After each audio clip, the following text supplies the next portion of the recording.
بسم اللہ الرحمن الرحیم۔ اللہ کے پاک نام سے شروع کرتی ہوں اپنے آج کے دن کا آغاز، جو بڑا مہربان اور نہایت رحم کرنے والا ہے۔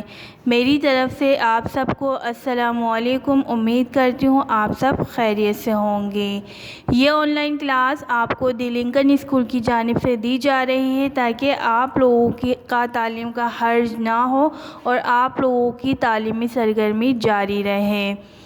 اور میں ہوں آپ کی جماعت ہشتم یعنی 8ویں جماعت کی اردو کی استانی ریما شیخ۔ آج کا ہمارا عنوان ہے صفت اور اس کی اقسام۔ بچوں، آج ہم صفت اور اس کی اقسام کے بارے میں تفصیل سے پڑھیں گے، تو آئیے سب سے پہلے ہم صفت کی تعریف پڑھتے ہیں اور اسے سمجھتے ہیں۔ صفت کی تعریف: وہ لفظ جس سے کسی اسم کی اچھائی، برائی یا خصوصیات ظاہر ہوں اسے صفت کہتے ہیں۔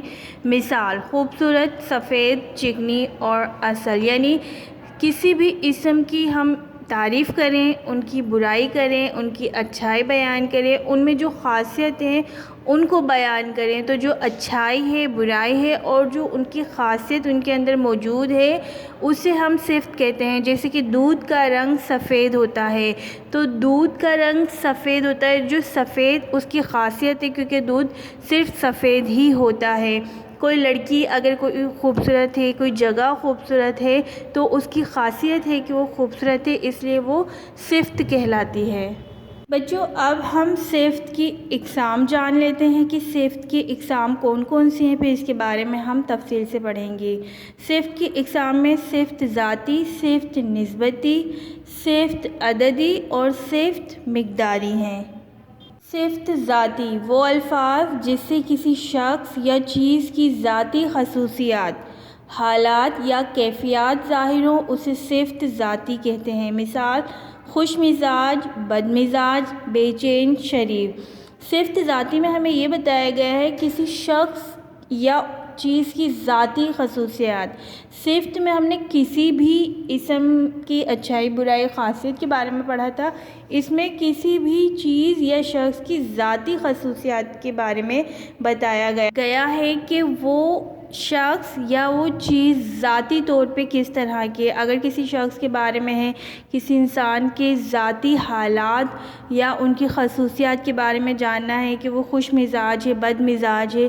خوش مزاج یعنی اس کا اخلاق اچھا ہے یا برا ہے، یا اس کی طبیعت میں بے چینی ہے، یا وہ فطرتی طور پر شریف ہے۔ کوئی بدمعاش ہوتا ہے، کوئی شریف ہوتا ہے، کوئی معصوم ہوتا ہے، کوئی چالاک ہوتا ہے، تو یہ اس کی ذاتی خصوصیات ہوتی ہیں، تو یہ صفت ذاتی کہلاتی ہیں۔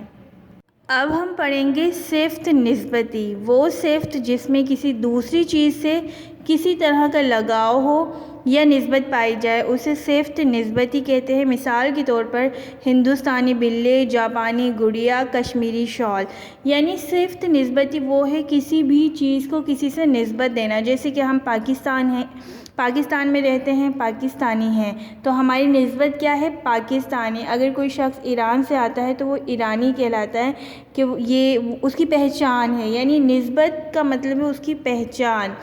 جیسے کہ اگر جاپان کی گڑیا مشہور ہے یا جاپان سے کوئی ہمارے لیے ایز اے گفٹ کوئی گڑیا لے کر آیا ہے، ڈول لے کر آیا ہے، تو ہم اسے جاپانی گڑیا، جیسے کہ ہمارے پاکستان میں کشمیری شال بہت فیمس ہے، انہیں بہت اچھا سمجھا جاتا ہے کہ وہ بہت اچھی اور نفیس ہوتی ہیں، تو وہ کشمیر میں خاص بنتی ہے۔ یہ کشمیر کی خاصیت ہے اور وہ کشمیر میں خاص طور پہ بنائی جاتی ہیں، اس لیے انہیں کشمیری شال کہا جاتا ہے۔ یعنی جو شخص جہاں رہتا ہے اس کو اس کے شہر سے، اس کو اس کے ملک سے پہچان کروانا اس صفت نسبتی کہلاتی ہے۔ صفت عددی: وہ صفت جس میں کسی قسم کی تعداد ظاہر ہو اسے صفت عددی کہتے ہیں۔ مثال کے طور پہ 2 دروازے، چند کاپیاں، 10 خواتین، 5 کتابیں۔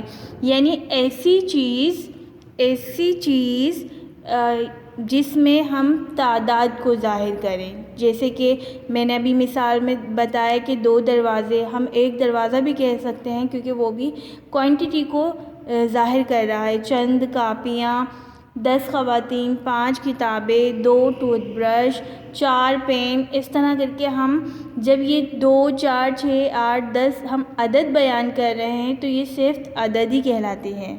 بچوں آخر میں ہم صفت مقداری پڑھیں گے، وہ صفت جو کسی چیز کی مقدار یا ناپ یا وزن کو ظاہر کرے اسے صفت مقداری کہتے ہیں۔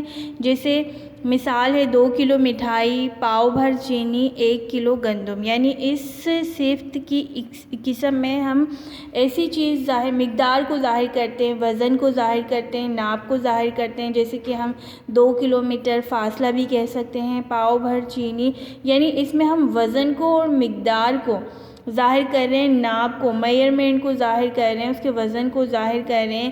2 کلو مٹھائی ہم کے جی میں یعنی اس کے وزن کو ظاہر کر رہے ہیں، پاؤ بھر چینی یہ بھی ہم وزن کو ظاہر کر رہے ہیں، 2 کلومیٹر کا فاصلہ یہ ہم ناپ کو ظاہر کر رہے ہیں۔ اسی طرح مقدار، ناپ یا وزن کو جو صفت ظاہر کرتی ہے وہ صفت مقداری کہلاتی ہے۔ بیٹا مجھے امید ہے کہ آپ کو یہ صفت اور اس کی اقسام سمجھ میں آ گئی ہوں گی۔ اپنا خیال رکھیے گا، دعاؤں میں یاد رکھیے گا، اور یہ کام بہت صفائی سے آپ نے اپنے اردو قواعد کی کاپی میں کرنا ہے۔ مجھے دیجیے اجازت، اللہ حافظ۔